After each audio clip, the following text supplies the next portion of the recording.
নমস্কাৰ প্ৰিয় দৰ্শক, প্ৰজ্ঞান ইউনিভাৰ্ছ চেনেলত আপোনালোকক সকলোকে স্বাগতম জনাইছো।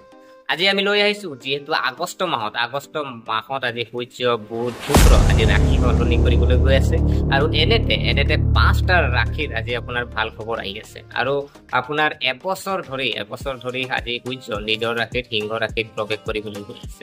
আজি কোন কেইটাৰ ৰাশিৰ আজি ভাগ্য উজ্জ্বল হ'ব, আজি আপোনাৰ ভাল খবৰ আহি আছে, তাৰ ওপৰত আমি এই ভিডিঅ'ত আপোনালোকে বিতংভাৱে জানিবলৈ পাব।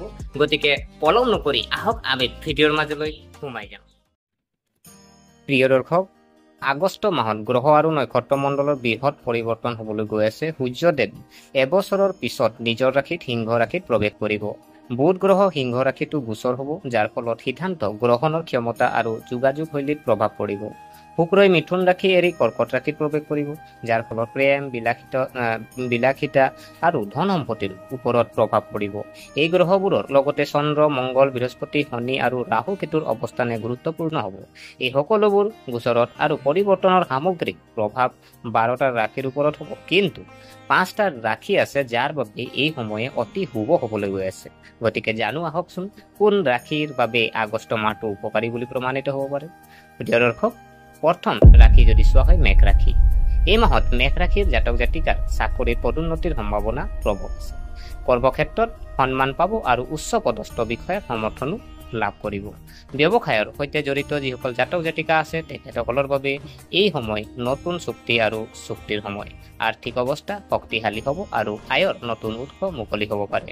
স্বাস্থ্য ভাল হ'ব, পুৰণি ৰোগৰ পৰাও সকাহ পাব। পাৰিবাৰিক জীৱনত সুখ আৰু সম্প্ৰীতি থাকিব, বিশেষকৈ মাটি বা অট্টালিকাত বিনিয়োগৰ বাবে সময় অনুকূল হ'ব। প্ৰিয় দৰ্শক, ইয়াৰ পিছৰ ৰাশি যদি চোৱা হয় মিথুন ৰাশি। ভাল খবৰ আৰু বাধাৰ পৰা মুক্তি। আগষ্ট মাহত কিছু ভাল খবৰ পোৱা যায় যিয়ে জীৱনৰ দিশ সলনি কৰিব পাৰে। পুৰণি বাকী থকা কামবোৰ এতিয়া সম্পূৰ্ণ হ'ব। ব্যৱসায়িক ক্ষেত্ৰত সফলতা আৰু লাভ কৰিব। যোগাযোগে লাভৱান হ'ব, বিশেষকৈ যিসকল সংবাদ মাধ্যম, বিপণন, শিক্ষা বা অনলাইন কামৰ সৈতে জড়িত। স্বাস্থ্য ভাল হ'ব আৰু মানসিক শান্তি লাভ কৰিব। ভাই ভনীৰ পৰা সমৰ্থন পাব। আপুনি পাৰিলে বুধবাৰে গৰুক সেউজীয়া পশু খাদ্য খুৱাই ওম ব্ৰীম বৃহস্পতিয়ে নমঃ মন্ত্ৰ জপ কৰক। প্ৰিয় দৰ্শক, ইয়াৰ পিছৰ ৰাশি যদি চোৱা হয় কৰ্কট ৰাশি।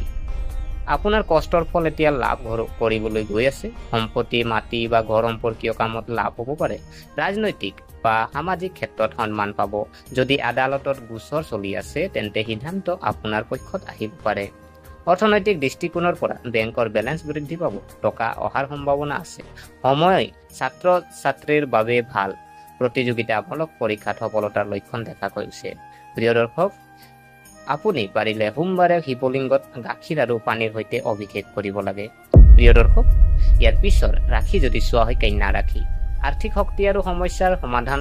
আপোনাৰ বুদ্ধিমত্তা আৰু পৰিকল্পনাই আপোনাক সফলতা কঢ়িয়াই আনিব। অৰ্থনৈতিক খণ্ডত অগ্ৰগতি হ'ব। দৰমহা বৃদ্ধি বা বোনাছৰ সম্ভাৱনা আছে। ৰাজনীতি বা চৰকাৰী খণ্ডত থকা যিসকল জাতক জাতিকা আছে তেখেতসকলে লাভ কৰিব বিশেষ সুবিধা। পুৰণি আবদ্ধ টকাখিনি ঘূৰাই পোৱাৰ সম্ভাৱনা আছে। বিদেশ ভ্ৰমণ বা উচ্চ শিক্ষাৰ সম্ভাৱনাও আছে। ঘৰ আৰু পৰিয়ালত সম্প্ৰীতি থাকিব।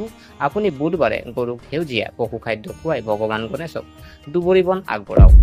প্ৰিয় দৰ্শক, ইয়াৰ পিছৰ ৰাশি যদি চোৱা হয় তুলা ৰাশি। কেৰিয়াৰত সফলতা আৰু জীৱনত সুখ। চাকৰি সলনি কৰিব বিচৰা যিসকল জাতক জাতিকা আছে তেখেতসকলে উন্নত সুযোগ পাব। কৰ্মসংস্থাপন বিচৰা যিসকল জাতক জাতিকা আছে বা যুৱক যুৱতীসকলে লাভ কৰিব সফলতা। ব্যৱসায়ত নতুন চুক্তি আৰু অংশীদাৰিত্বৰ সম্ভাৱনা ভাল হ'ব। আৰ্থিক অৱস্থা সুদৃঢ় হ'ব। আপুনি পত্নী আৰু পৰিয়ালৰ পৰা সমৰ্থন পাব। প্ৰেম জীৱনত মিঠাটা বাঢ়িব আৰু বিবাহৰ প্ৰস্তাৱ লাভ কৰিব পাৰিব। আপুনি পাৰিলে শুকুৰবাৰে মাতা লক্ষ্মী পদুম ফুল আগবঢ়াওক আৰু শ্ৰী বীজ মন্ত্ৰ জপ কৰক। প্ৰিয় দৰ্শক, আগষ্ট মাহৰ সাধাৰণ আপোনালোকে ভাৱে প্ৰতিকাৰ যদি বিচাৰে তেন্তে প্ৰতি দেওবাৰে আপুনি সূৰ্যদেৱক পানী আগবঢ়াব পাৰে। নিয়মিতভাৱে ওম নমঃ শিৱায় আপুনি জপ কৰক বা আপুনি কি কৰক, আহঁত গছত আপুনি পানী আগবঢ়াই এটা বন্তি জ্বলাই দিব।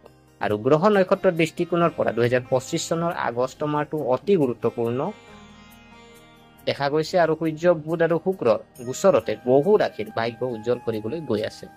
বিশেষকৈ চাবলৈ গ'লে মেঘ মিথুন কৰ্কট কন্যা আৰু তুলা ৰাশিৰ জাতক জাতিকাৰ এইবাৰ তেওঁলোকক নতুন উচ্চতালৈ লৈ যাব পাৰে যদি আপুনি উপযুক্ত ব্যৱস্থা গ্ৰহণ কৰে আৰু নিজৰ কামত সততা বজাই ৰাখে তেন্তে নিশ্চিতভাৱে গ্ৰহসমূহৰ সমৰ্থন লাভ কৰিব গতিকে প্ৰিয় দৰ্শক আশা কৰিছো ভিডিঅ'টো চাই আপোনালোকে ভাল পালে যদি এই ভিডিঅ' আপোনাক কিঞ্চিত মানুহ লাভান্বিত কৰিছে তেনেহ'লে লাইক কৰিব কমেণ্ট কৰিব শ্বেয়াৰ কৰিব আৰু আমাৰ চেনেলটো যদিহে ছাবস্ক্ৰাইব কৰা নাই অনুগ্ৰহ কৰি ছাবস্ক্ৰাইব কৰি আমাক উৎসাহিত কৰিব বুলি আশা থাকিলে পুনৰ লগ পোৱাৰ প্ৰতিশ্ৰুতিৰে আজিলৈ বিদায় মাগিলোঁ ধন্যবাদ